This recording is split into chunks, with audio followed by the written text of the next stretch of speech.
യേശുവിൻ്റെ കൂട്ടായ്മയിലെ സ്നേഹം നിറഞ്ഞ എല്ലാ ദൈവമക്കൾക്കും പുതിയൊരു പ്രഭാതത്തിൻ്റെ എല്ലാവിധ ആശംസകളും നേരുന്നു. അതിരാവിലെ തന്നെ പിതാവായ ദൈവത്തിൻ്റെ സന്നിധിയിൽ ദൈവത്തോട് ചേർന്ന് നിന്ന് ദൈവവചനം കണ്ടുകൊണ്ടും കേട്ടുകൊണ്ടും വായിച്ചും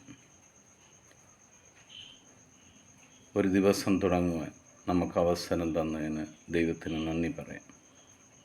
ഇന്ന് നമ്മൾ ശ്രവിക്കുന്ന തിരുവചന ഭാഗം യെശയ്യായുടെ പുസ്തകം 54-ാം അധ്യായം 13-ാം തിരുവചനം.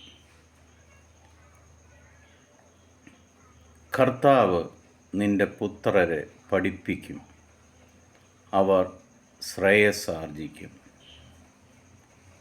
ആമേൻ, ആമേൻ, ആമേൻ ചൊല്ലി നമുക്ക് ഈ വചനം സ്വീകരിക്കാം. ലോകമല്ല നമ്മുടെ മക്കളെ പഠിപ്പിക്കേണ്ടത്. കർത്താവ് നമ്മുടെ മക്കളെ പഠിപ്പിക്കുകയാണെങ്കിൽ അവർ വളരെ പ്രശസ്തരായി മാറും. ഒന്നിനും അവർക്ക് കുറവുണ്ടാവുകയില്ല.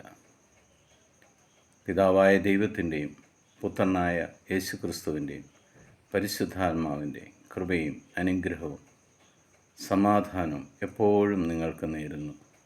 ദൈവം ഇന്നു മുതൽ നിങ്ങളുടെ മക്കളെ പഠിപ്പിക്കുകയും അവർ പ്രശസ്തരായി മാറുകയും ചെയ്യട്ടെ. ആമേൻ.